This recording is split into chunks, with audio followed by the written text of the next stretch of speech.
영상을 보신 것처럼 서서평 선교사님의 삶을 다큐 영화로 만든 서서평 천천히 평온하게 라는 다큐 영화가 저희 온누리교회 성도들을 대상으로 1차적으로 24일에 상영이 됩니다.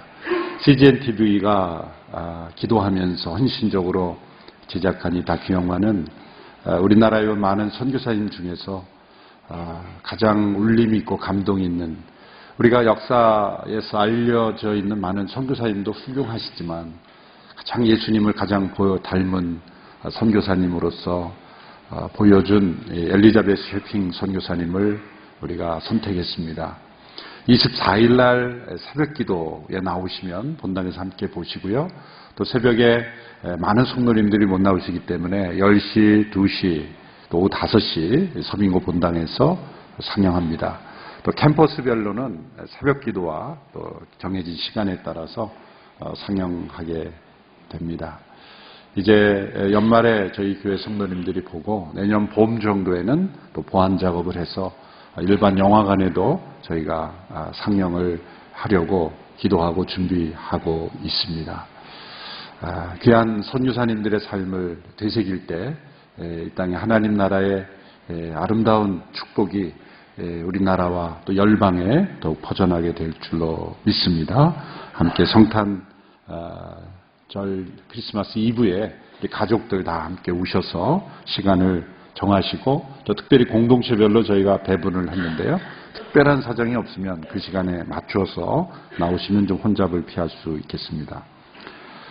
이번에는 성탄주일과 신년주일이 다 주일입니다. 그래서 성탄 예배와 주일 예배가 함께 이루어지게 되고요. 1월 첫째 주, 둘째 주일 저희가 해마다 선교 헌금으로 또 작정하는 시간이 있습니다. 오늘 2부 예배 이후에 재직회, 또 3부 예배 이후에 공동의회가 연이어서 있겠습니다. 기도하겠습니다.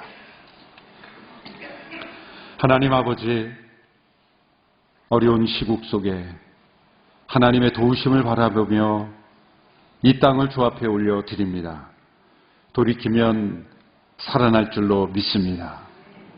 아버지의 도우심과 역사심으로 이 나라 민족에 놀라운 번영과 발전이 있었지만 이 번영과 축복을 우리의 능력과 우리의 공로로 여기며 죄악 가운데 처해 있던 이 나라 민족을 다시 고난을 통해 정결케 하시는 줄로 믿습니다.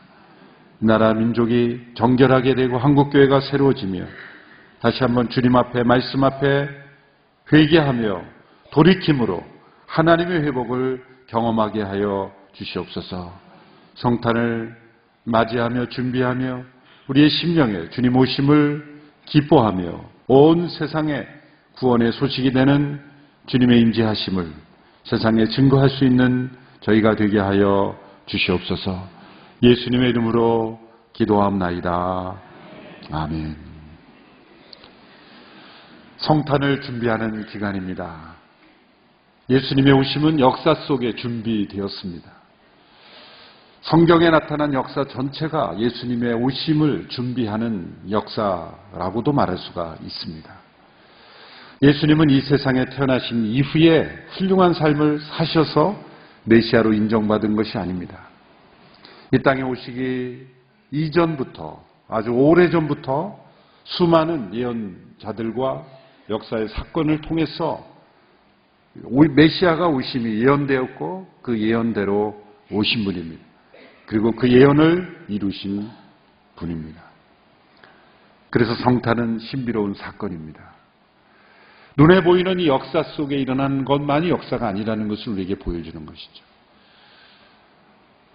우리가 듣고 보고 일어나는 역사적 상황만이 실제가 아니라는 것을 보여줍니다. 우리의 눈에 보이지 않는, 사람들이 상상할 수 없는 영원하신 하나님께서, 그 전능하신 하나님께서 역사를 주관하고 계심을 우리에게 보여주고 계십니다.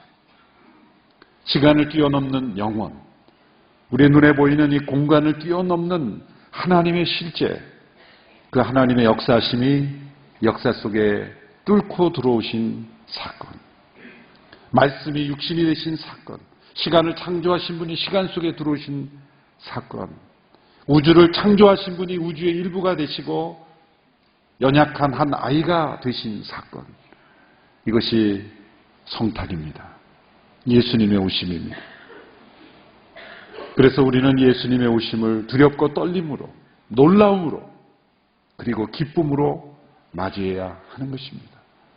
교회력으로는 몇 주간의 이 대강절 기간이라 해서 준비하도록 하지만 예수님의 오심을 준비하는 이 역사 속의 준비는 우리가 상상할 수 없는 하나님의 성실과 하나님의 역사가 있었다는 것을 우리는 기억해야 합니다. 사람들은 미래를 예측하는 것을 좋아하죠. 미래를 조금만 더 빨리 예측하면 남보다 더 성공할 수 있기 때문입니다. 그러나 어떤 미래 예측도, 어떤 탁월하다고 하는 미래학자들도 현재의 상황을 기초로 미래를 판단할 뿐입니다. 현재의 상황에 나오는 어떤 힌트, 통계, 어떤 인사이트를 가지고 미래를 말할 뿐이지 현재의 상황을 완전히 뛰어넘는 그런 새로운 시대, 그러한 새로운 미래를 예언할 수 있는 사람은 아무도 없습니다. 그러나 구약에 나타난 하나님의 미래 예언은 그 역사적 상황을 완전히 뛰어넘는 예언들로 가득 차 있습니다. 특별히 메시아 예언들을 보면 이스라엘 역사의 가장 절망적 상황에서 메시아 예언이 집중되었다는 것을 우리는 주목해야 합니다. 다윗 왕국이 완전히 몰락해가고 있는 상황, 포로로 잡혀가고 심판을 당하고 죽임을 당하고 역사가 단절된 그 모든 역사적 상황 속에서 장차 오실 메시아에 대한, 그리고 그 메시아를 통해 이루어질 희망과 소망과 영원한 생명의 나라를 예언하고 계시다는 것이죠. 사람은 실패해봐야 자신의 연약함을 인정합니다. 자신의 힘으로 되지 않는다는 것을 깨달아야 겸손해지는 것이죠. 그래서 역사의 실패 속에서 하나님은 새로운 미래 역사를 예언하고 계십니다. 얼마나 아름다운 일입니까? 메시아 예언이 집중된 그 말씀들은 예언서에서 이스라엘 역사가 가장 밑바닥에, 절망 속에, 절망의 나락에 떨어졌을 바로 그때입니다. 특별히 이사야 선지자를 통해 이 메시아 예언이 집중적으로 주어졌죠. 두 주 전에 우리는 이사야 7장의 말씀을 통해서 처녀의 아들로 동정녀에게서 잉태되는 아기로 오셔서 임마누엘이라 하리라 메시아의 예언을 들었습니다. 지난주 이사야 9장을 통해서는 우리를 위해 태어난 한 아이, 그 연약한 한 아이를 통해서 태어난 그분이 전능하신 하나님이요, 영원하신 아버지요, 평강의 왕이라, 그런 예언을 우리가 함께 들었습니다. 오늘 이사야 11장의 말씀을 통해서도 계속 연속적으로 이어지는 예언이 주어집니다. 그것은 이새의 줄기에서, 이새의 가문에서 태어나는, 장차 태어날 이가 바로 민족들의 깃발이 되고, 그리고 여호와의 영으로 충만해서 새로운 미래를, 새로운 나라를 이루어 가실 것을 예언하고 있습니다. 오늘 본문 11장 1절의 말씀을 함께 읽도록 하겠습니다. 시작. 이새의 줄기에서 한 싹이 나오고 그의 뿌리에서 가지가 돋아나 열매를 맺을 것이다. 이새는 다윗의 아버지죠. 그런데 왜 다윗의 줄기라고 말하지 않고 이새의 줄기라고 말했을까요? 그것은 다윗 왕국이 몰락했음을 지적하는 것이죠. 찬란했던 다윗 왕국이 몰락해가고 있습니다. 이새는, 다윗의 아버지는 그저 베들레헴의 평범한 양치는 목동이었을 뿐입니다. 메시아의 오심은 다윗 왕국의 찬란한, 다윗처럼 알려진 영웅으로의 출생이 아니라 아무도 주목하지 않는, 당시의 이새를 아무도 주목하지 않았듯이 아무도 주목하지 않는 상황에서 비천한 모습으로 메시아가 오실 것임을 말씀하고 있습니다. 여기서 이새의 줄기라고 할 때 이 줄기는 원어를 통해 보면 구루터기입니다. 구루터기. 번역이 조금 변화될 필요가 있어요. 구루터기는 그 나무의 몸통마저 다 잘려나가고 중요한 몸통, 가지, 줄기 다 잘려나가고 남은 것입니다. 몸통과 가지가 다 잘려나간 나무를 보면서 어떤 생각이 듭니까? 그것은 마치 이스라엘의 역사가 멸망 가운데 처해 있다는 것. 이제 몸통마다 다 잘려나간 그러한 나무의 그 처참한 모습을 너무나 상징적으로 잘 보여주는 모습이죠. 그런데 놀라운 일이 예언되고 있습니다. 그 구루터기에서 보통 일반적인 정상적인 나무라고 한다면 구루터기에서 몸통이 자라나고 거기서 줄기와 가지가 자라나서 열매가 맺어지는 것이 일반적인 자연적인 나무입니다. 그런데 1절에서 예언되고 있는 모습은 무엇입니까? 그 구루터기에서 싹이 나는 거죠. 일반적인 나무가 아닙니다. 원래 이 싹은 구루터기에 자라난 몸통에서 나는 가지와 줄기에서 싹이 나야 되는 것인데 구루터기에서 한 싹이 난다. 또 줄기에서 열매가 맺힌다. 일반적이지 않는 나무의 모습입니다. 하나님의 새로운 창조의 역사가 모든 것을 다 잃어버린 듯한 그 구루터기에서 새로운 생명의 싹이 나고 새로운 줄기에서 열매가 맺어질 것이다. 놀라운 하나님의 새 창조의 역사가 펼쳐질 것이라는 거예요. 우리는 몸통까지 잘려나간 나무를 보면서 이제는 소망이 없다. 우리는 절망이다 말할 수 있겠지만 하나님께서는 그 구루터기에 있는 그 뿌리로부터 직접 싹을 내게 하고 가지를 내게 하심으로써 새로운 열매를 맺게 하시는 하나님. 하나님은 전능하신 분이십니다. 새로운 역사를 만드시는 하나님이십니다. 우리는 역사적 상황만을 볼 수밖에 없어요. 역사적 상황을 보면, 보이는 상황을 보면 암울하고 절망적이고, 뉴스를 보면 항상 경제는 어려울 것이라고 말하고, 저도 인생을 오래 살지는 않았지만 지금까지 들어보면 뉴스에서 좋은 소식 들어본 적은 한 번도 없어요. 항상 내년 경제는 어려울 거래요. 여러분 들리는 거대로 믿지 않고 살 수 있게 되기를 바랍니다. 유념은 해야죠. 그렇지만 하나님의 역사는 언제나 역사적 상황을 뛰어넘는 거예요. 구루터기에서 한 싹을 나게 할 수 있다면 아무리 어려운 역사적 상황 속에서도 새로운 역사는 펼쳐질 수 있다. 그런 믿음의 눈을 가질 수 있게 되기를 바랍니다.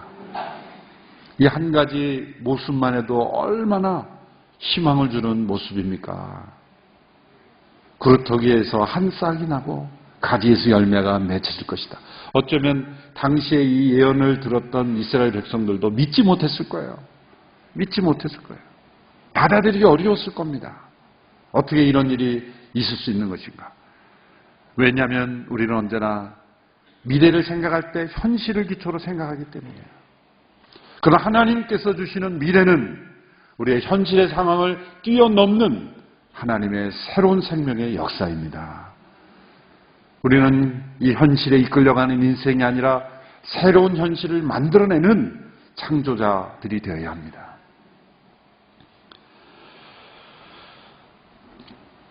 이 싹이 누구를 가리키는 것인가? 많은 학자들이 히스기야 왕이다, 포르기안을 이끈 수룹바벨이다 이런 해석들이 많지만 이는 단연코 메시아로 오시는 예수 그리스도, 다윗의 후손으로 오시는 예수 그리스도, 이새의 가문에서 태어나는 예수 그리스도. 다윗 왕국의 몰락됨으로 이제는 이새의 가문이 구루터기만 남아있는 그런 뿌리만 남아있는 그런 상황처럼 됐을지라도 하나님은 그로부터 태어난 아들을 통해 하나님의 새로운 창조 역사를 이끌어 가실 것이다. 2절에 보면 여호와의 영이 그에게 머물 것이다 라고 말합니다. 2절의 말씀 같이 읽습니다. 시작. 그리고 여호와의 영이 그에게 머물 것이다. 곧 지혜와 통찰의 영, 모략과 용기의 영, 지식과 여호와를 경외하는 영이 그에게 머물 것이다. 이새의 줄기에서 납시는 한 싹이신 메시아에게는 여호와의 영이 그에게 머물 것이다. 여호와의 영은 구약 역사에서 이미 부분적으로 임하여 하나님의 역사를 이루었죠. 모세에게도 임했고 사울에게도 임했고 다윗에게도 임했습니다. 그러나 그들 안에 머물지는 않으셨습니다.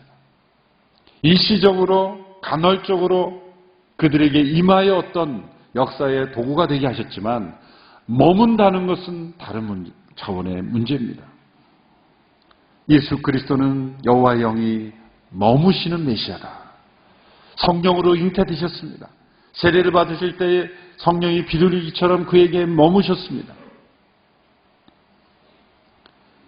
그분이 사역하실 때 누가복음 4장에서 이사야 61장을 예언하면서 주 여호와의 신이 내게 임하셨으니 포로된 자에게 자유를,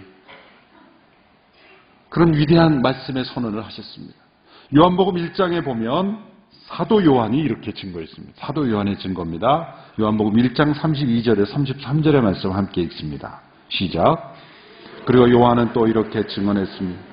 나는 성령이 하늘에서 비둘기같이 내려와 그분 위에 머무는 것을 보았습니다. 나도 이분이 그분인 줄 알지 못했습니다. 그러나 물로 세례를 주라고 나를 보내신 분이 어떤 사람에게 성령이 내려와 머무는 것을 내가 보게 되면 그가 바로 성령으로 세례를 줄 분임을 알라고 주셨습니다. 성령이 하늘에서 비둘기같이 내려와 그분 위에 머무는 것을 보았다. 그리고 하나님께서 세례 요한에게 이렇게 계시하신 거예요.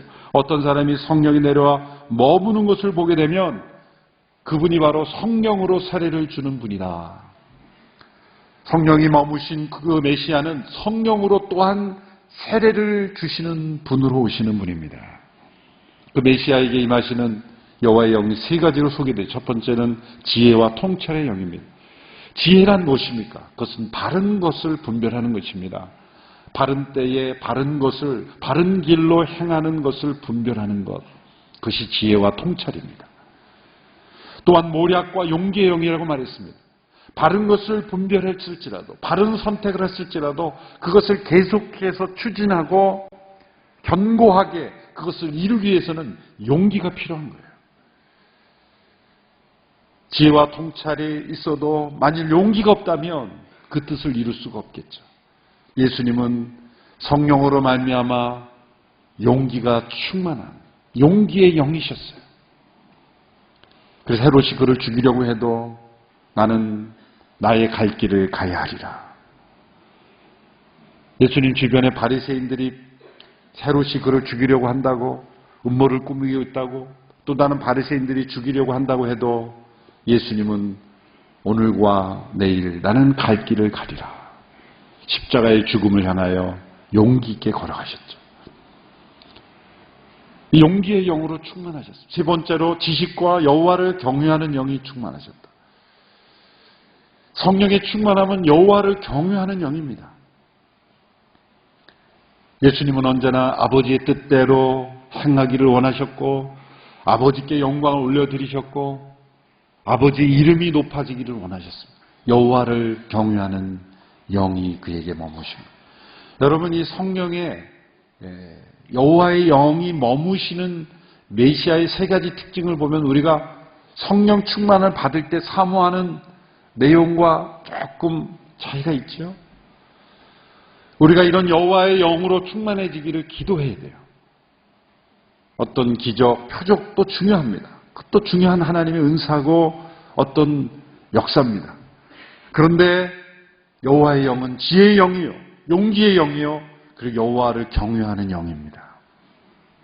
예수님에게서 이 예언이 이루어졌죠. 그분은 여호와의 영으로 충만한 분이셨습니다.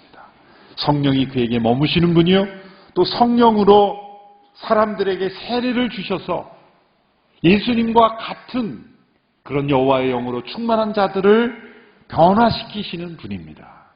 예수님 홀로만 여호와의 영으로 머무시는 분이 아니라 그분은 예수님과 하나님을 증거하는 사람들, 그 증인들에게 이 성령으로 세례를 주셔서 그들로 하여금 예수님처럼 살아갈 수 있게, 예수님처럼 여호와의 영으로 충만할 수 있게 변화시키는 분이시다는 거예요.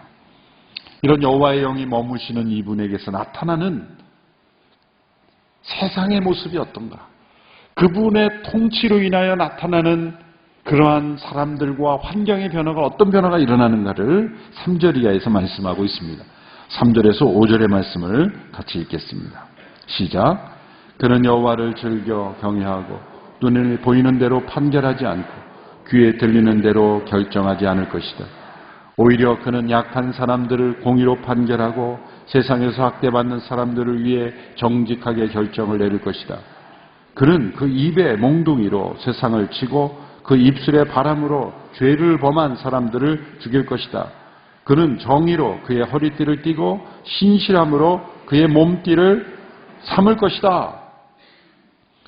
여호와의 영으로 충만하신 메시아는 눈에 보이는 대로 결정하지 않고 들리는 대로 판단하지 않는다. 너무 중요한 말씀입니다. 우리 성도님들 가운데 사회에서 많은 결정을 해야 하는 어떤 지도자의 역할을 감당하실 수 있습니다. 또는 가정의 일들도 무엇인가를 결정해야 될 때 보이는 대로 들리는 대로 판단하지 않는 그런 영적인 지혜와 그런 용기와 여호와를 경외하는 지식이 충만해야 되는 거예요. 보이는 대로 들리는 대로 이끌려가지 않는 거예요. 보이는 대로 들리는 대로 판단하면 세상에 끌려가고 상황에 이끌려갈 수밖에 없습니다. 보이지 않는 것을 볼 수 있어야 되고 들리지 않는 것을 들을 수 있어야 된다. 그것이 예수님의 능력이었어요.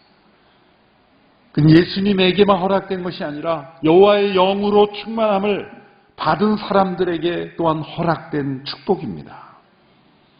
주여 세상에 보이는 대로 보지 않게 하옵소서. 들리는 대로 듣지 않고 그것을 뛰어넘어 보이지 않는 것, 들리지 않는 것을 볼 수 있는 영적인 지혜와 용기와 지식을 허락해 주시옵소서. 성령의 사람들은 다릅니다. 바로 예수님의 모습이 그러했습니다. 그분의 통치하심은 세 가지 중요한 통치 원리가 있죠. 첫째는 공의요, 두 번째는 정직이요, 신실함입니다. 공의와 정직, 신실함, 이것은 한마디로 말하면 절대적 공정성이죠. 하나님께서 공의로우신 분이기에 흔들리지 않는 거예요. 좌로나 우로나 치우치지 않는 거예요.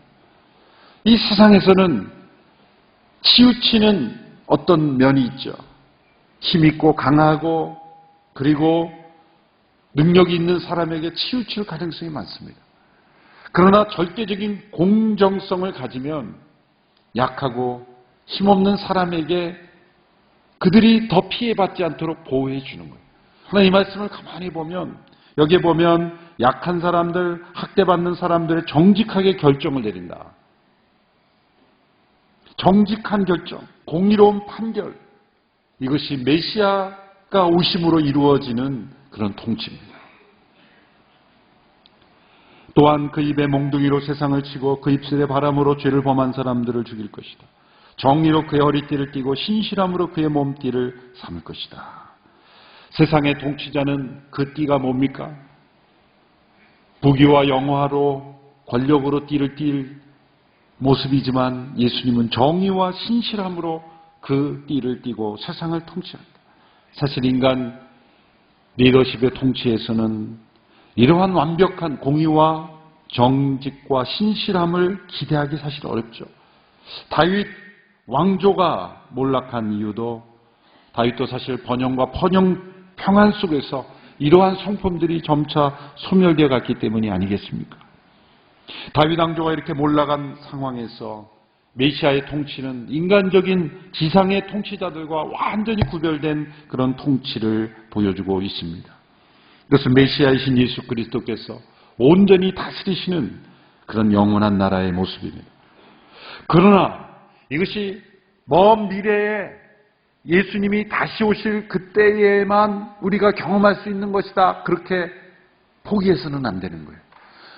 예수 그리스도의 몸인 교회, 또 그분의 영으로 충만한 이들이 다스리는, 통치하는 그러한 세상에서는 이러한 모습들이 부분적으로 실현될 수 있다고 믿어야 됩니다. 그것을 기도해야 되는 거예요. 이것은 예수님이 다시 오셔야 이루어지는 것이라고 이렇게 자처하고 상관없다. 이 세상은 상관없는 것이다.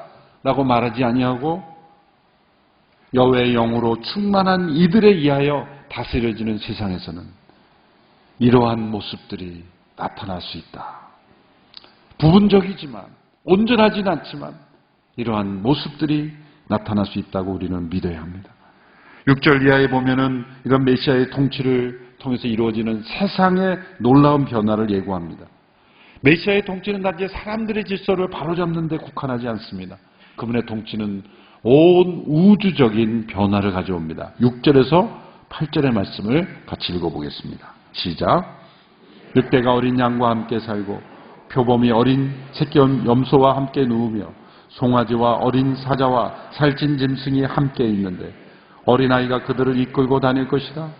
암소와 곰이 함께 풀을 뜯고 그 새끼들이 함께 뒹굴며 사자가 소처럼 짚을 먹을 것이다. 젖먹이가 독사의 구멍 곁에서 장난하고 어린아이가 뱀의 굴에 손을 넣을 것이다. 얼마나 놀라운 모습입니까? 메시아가 오심으로써 이 피조된 세계의 완전한 회복이 이루어질 것을 보여줍니다. 메시아가 이루는 것은 우주적인 구속입니다. 모든 적대관계가 다 사라지는 것입니다. 악이 이성적인 피조 세계에만 사라지는 것이 아니라 비이성적인 그런 동물의 세계에서도 적대감이 사라진다는 거예요. 우리가 동물의 왕국, 또 동물에 관한 야생 동물에 관한 다큐멘터리를 보면 가장 흥미있는 그런 촬영들이 먹이를 포획하고 먹이를 잡는 그런 모습 아닙니까? 힘센 표범과 사자와 늑대가 그 발톱을 감추고 숨어 있다가 몰래 가서 손살같이 달려가서 그 먹이를 포획하는 그런 장면들이 흥미있는 장면으로 보지 않습니까? 이제 이 메시아가 온전히 오심으로 이러한 세상이 이루어지면 이제 동물의 왕국의 프로그램은 다 문 닫을 수밖에 없어요. 재미가 없는 거예요. 왜? 그냥 늑대가 어린 양을 잡아먹지 않고 함께 뒹굴고 있습니다. 그냥 무슨 프로그램을 봐도 전부 표범이 새끼 염소 함께 뒹굴고 노는 모습이에요. 재미가 없는 거죠. 사람들은 그런 양육강식, 적자생존의 모습을 보면서 어떻게 보면은 일을 가면서 나도 저렇게 살아야 되겠다라고 배우는지도 모르겠어요. 근데 그런 모습들이 다 사라지는 거예요. 암소와 곰이 함께 풀을 뜯고 더 놀라운 것은 어린아이가 그러한 동물들을 이끌고 다닌다. 젖먹이가 독사의 구멍에서 장난하고 있고 뱀의 굴에 손을 넣는다. 세상에 가장 위험한, 두렵고 공포를 가져다 주는 그런 모든 적대관계가 다 사라지는 완전한 샬롬, 평화의 관계가 이루어진다. 많은 사람들이 이것은 그냥 상징적인 것 아니냐. 평화가 온다는 것을 이런 모습으로 상징화하는 것이 아니야. 그러나 그렇게 볼 수 없습니다. 저는 이것을 문자적으로 이루어지는 세상이 오는 것이다. 예수님 다시 오실 때 새하늘과 새 땅의 모습은 바로 이 완전한 샬롬, 인간과 인간 사이의 평화만이 아니라 피조 세계와의 평화까지 이루어지는, 하나님께서 원래 창조하신 죄가 없었을 때의 피조의 세계는 이런 천적의 관계, 양육 강식의 사회가 아니었죠. 하나님께서 원래 창조하신 세계, 창세기 1장 29절 3절을 보면 하나님께서 주신 양식은 원래 풀입니다. 창세기 1장 29절 30절에 보면 하나님께서 말씀하시기를 내가 땅 위에 씨 맺는 온갖 식물과 씨 가진 열매를 맺는 온갖 나무를 너에게 주니 이것이 너희가 먹을 양식이 될 것이다. 그리고 땅의 모든 짐승과 공중의 모든 새와 땅 위의 모든 기는 모든 것들, 그 생명 있는 모든 것들에게는 내가 온갖 무엇을? 푸른 풀을 먹이로 준다 하시니 그대로 됐습니다.